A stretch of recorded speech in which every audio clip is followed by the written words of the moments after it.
पूर्वोत्तर भारत सिर्फ सांस्कृतिक विविधता का केंद्र नहीं है, बल्कि नई शिक्षा नीति 2020 को लागू करने की दिशा में उसके सफल प्रयास प्रेरणा के स्रोत हैं। नमस्कार, बहुत स्वागत है आपका संसद टीवी में। और इस वक्त मेरी मौजूदगी है भारत मंडपम, जहां पे हम सेलिब्रेट कर रहे हैं अखिल भारतीय शिक्षा समागम, जिसमें देश भर से अलग अलग राज्यों से शिक्षा मंत्रियों की और जो एकेडमिशियन है उनकी भागीदारी हुई है और शिक्षा के बदलते और बढ़ते स्वरूप को लेकर एक विस्तार से चर्चा। और हम सेलिब्रेट कर रहे हैं एनईपी 2020 के पिछले 5 वर्षों की उपलब्धियों को, जिसने एक फाउंडेशन बनाया और आगे की राह जो है वो कैसे हम तय करेंगे, इस पर भी बातचीत करेंगे। मेरे साथ त्रिपुरा के शिक्षा मंत्री, हायर एजुकेशन मिनिस्टर किशोर बर्मन जी मौजूद हैं संसद टीवी के साथ। सर, बहुत स्वागत है आपका संसद टीवी में। सबसे पहले बहुत सारी शुभकामनाएं त्रिपुरा को, क्योंकि स्कूल लिटरेसी में 100% आपका जो अचीवमेंट है उसके लिए। और दूसरा, हायर एजुकेशन की अगर मैं बात करूं, एनईपी के तहत वो कौन कौन से स्टेप्स त्रिपुरा में इम्प्लीमेंट किए गए, जिसका आप बहुत ही पॉजिटिव जो है इफेक्ट्स देख रहे हैं। कैसे त्रिपुरा की शिक्षा व्यवस्था में आपने ड्रास्टिक चेंज देखा है पिछले 5 सालों में? जी, पहले तो ये एनईपी 2020 लागू करने के लिए त्रिपुरा में पहले इंस्टीट्यूशंस का कमी थी। इसको बढ़ाया गया। लास्ट हमारे सरकार 7 साल से वहाँ पर है, जहाँ पे केवल 2 ही यूनिवर्सिटी वहाँ पे थे।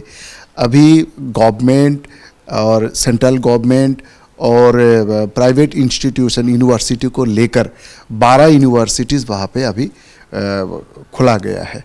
जहाँ पे केवल 28 जनरल डिग्री कॉलेजेस थे, वहाँ पे अभी 32 डिग्री कॉलेजेस है। कुल मिला के केवल 58 इंस्टीट्यूशंस थे, यूनिवर्सिटी और कॉलेजेस मिला के।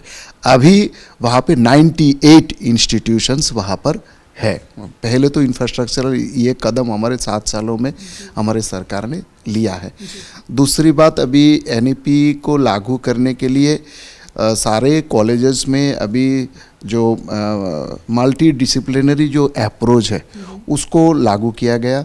उसको लागू करने के बाद छात्र छात्राओं में जो अपनी रुचि के अनुसार जो सब्जेक्ट्स लेना, कला के स्टूडेंट भी साइंस के सब्जेक्ट ले सकते हैं और साइंस के स्टूडेंट्स भी अन्य क्षेत्र के सब्जेक्ट ले सकते हैं।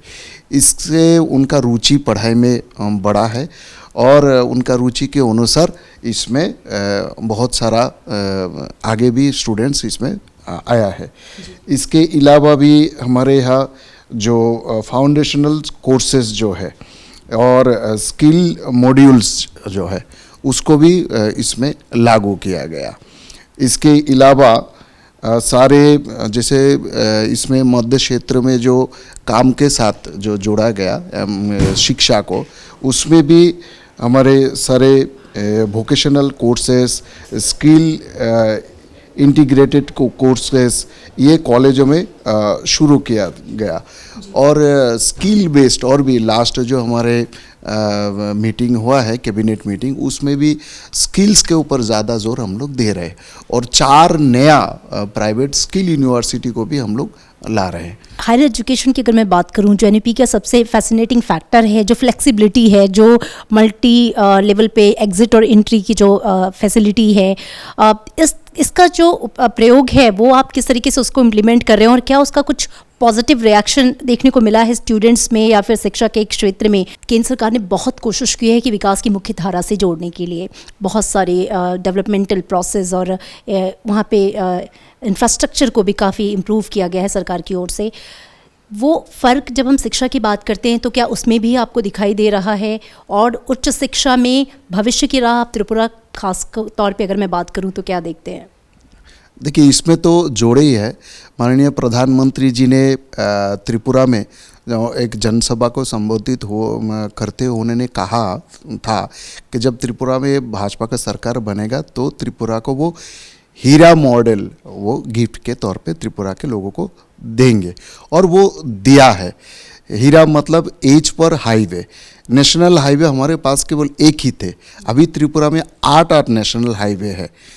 आई फॉर इंटरनेट अभी ये भी शिक्षा के क्षेत्र में आते हैं, क्योंकि अभी बहुत सारा त्रिपुरा में एकदम गांव-गांव तक स्कूलों में ई क्लासेस, स्मार्ट बोर्ड ये सारा जो डिजिटल शिक्षा का जो पद्धति है पूरा गांव के स्कूल में भी आ गया। हर गांव के, मैं हालांकि मैं पंचायत डिपार्टमेंट भी मेरे पास भी है, त्रिपुरा पहला स्टेट है जो हर पंचायत को डिजिटल इंटरनेट के साथ पहला राज्य है जो जोड़ा पूरे देश भर में। हाँ, तो मोदी जी ने ये भी दिया, I for internet, R for railway. उन्होंने रेलवे को पहले केवल मीटर गेज था हमारे सरकार आने से पहले, अभी केवल ब्रॉड गेज के साथ कनेक्टिविटी नहीं किया, लगभग 28 ट्रेन इंक्लूडिंग राजधानी से लेकर सारे देश भर में सभी स्टेट में वो अभी ट्रेन जा रहे हैं हमारे त्रिपुरा से। इसके कारण हमारे स्टूडेंट्स भी बाहर जा पा रहे हैं आराम से, और बाहर के स्टूडेंट भी त्रिपुरा में पढ़ने के लिए आ रहे हैं। फिर लास्ट रह गया अपना एयरपोर्ट। एयरपोर्ट भी हमारा एक international standard airport Modi ji ने दिया है, मतलब जो वादा किया था वो वादा उन्होंने पूरा किया। इसके बाद कई सारा बड़ा बड़ा इंस्टीट्यूशंस भी वहाँ पे दिया, जैसे फॉरेंसिक साइंस यूनिवर्सिटी, वो भी एक त्रिपुरा में मोदी जी ने त्रिपुरा को गिफ्ट के रूप में दिया। और आगे जाकर और भी कई नए नए कॉलेजेस भी हम खोल रहे हैं। एक स्टेट यूनिवर्सिटी हमारा MBB यूनिवर्सिटी वो अभी चल रहा है। इसके साथ साथ नया नया कॉलेज, इस बार भी 3 नया कॉलेज हम लोगों ने अनाउंस किया। फिर जाके आपका NIT, IIT और कुछ भी बड़ा बड़ा इंस्टीट्यूशंस अभी मैं आया हूँ, कल मेरा बात भी करना है शिक्षा मंत्री जी से, और किस तरह से नॉर्थ ईस्ट के अंदर त्रिपुरा को एक एजुकेशनल हब बनाया जाए यह नया शिक्षा नीति के तहत, वो हमारे प्रयास में है। तो चुनौतियां क्या आपके पास हैं अभी भी जिस पे काम करने की ज़रूरत है, और NEP के तहत अगले 3 सालों का अगर मैं या 5 सालों का विज़न पूछूं, और या 3 बड़े स्टेप जो आप उठाने के लिए सोच रहे हो? जी देखिए, पहले की सरकारों ने शिक्षा के क्षेत्र पे कोई भी कदम नहीं उठाया, एकदम दस्त करके रखे थे। अभी अगर चुनौती के तौर पे देखा जाए तो हम कितना जल्दी ये NEP के जो सारे आयाम्स है 100% हम त्रिपुरा में सारे इंस्टीट्यूशंस पे लागू करें, यही हमारे लिए एक चैलेंज है। बाकी स्किल पर प्रायोरिटी दिया जा रहा है, इनोवेशन पर प्रायोरिटी दिया जा रहा है, और रिसर्च के ऊपर बहुत ज़्यादा जोर वहाँ पे दिया जा रहा है। इसके लिए अलग अलग जो संस्थाएं हैं जो स्किल के ऊपर काम करते हैं या फिर इनोवेशंस के ऊपर काम करते हैं, ऐसे सारे बड़े बड़े इंस्टीट्यूशंस का भी सहयोग हम लोग ले रहे हैं, और इसको त्रिपुरा के सारे एजुकेशन सिस्टम के साथ, सारे इंस्टीट्यूशंस के साथ जोड़ रहे हैं, ताकि हमारे स्टूडेंट्स के जो डिमांड है, अभी सारे स्टूडेंट्स क्या कुछ करना चाहते हैं, वो एक नया जज्बा स्टूडेंट्स के अंदर इस नेशनल एजुकेशन पॉलिसी आने के बाद हम लोगों ने देखे हैं।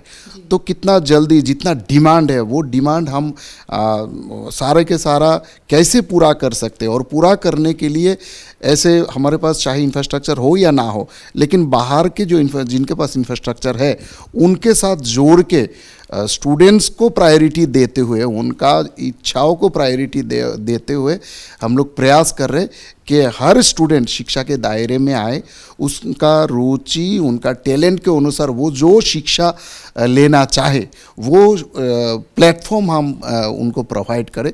इस तरह से हम प्रयास इस पर जारी है। NEP 2020 ने 5 साल पूरे कर लिए हैं, फाउंडेशन जो है वो बन चुकी है, और अब अगले 5 साल के लिए हमारी कोशिश है। आपका मैसेज इस मौके पर? देखिए, आज के NEP में स्पष्ट है कि 18 साल तक सभी को शिक्षा के दायरे में लाना है। वो त्रिपुरा ने वो करके दिखाया है, ऑलरेडी हमारे है।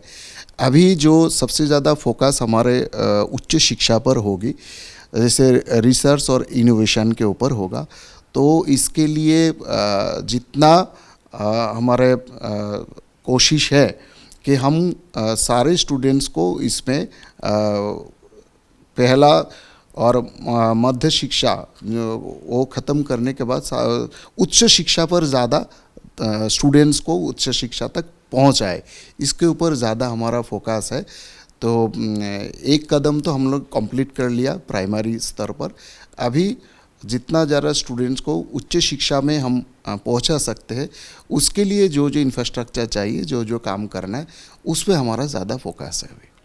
थैंक यू सो मच किशोर बर्मन जी हमसे बातचीत करने के लिए। तो आप थे त्रिपुरा के हायर एजुकेशन मिनिस्टर, जिन्होंने बताया कि त्रिपुरा जो है वो एजुकेशन के सेक्टर में नॉर्थ ईस्ट का हब बनने की राह की दिशा में आगे बढ़ चुका है।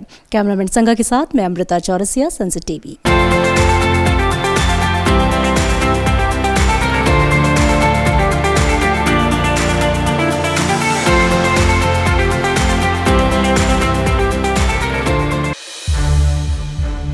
सनसेट टीवी के और भी प्रोग्राम्स देखने के लिए सब्सक्राइब करें हमारा यूट्यूब चैनल और हाँ, इन्हें लाइक और शेयर करना ना भूलें।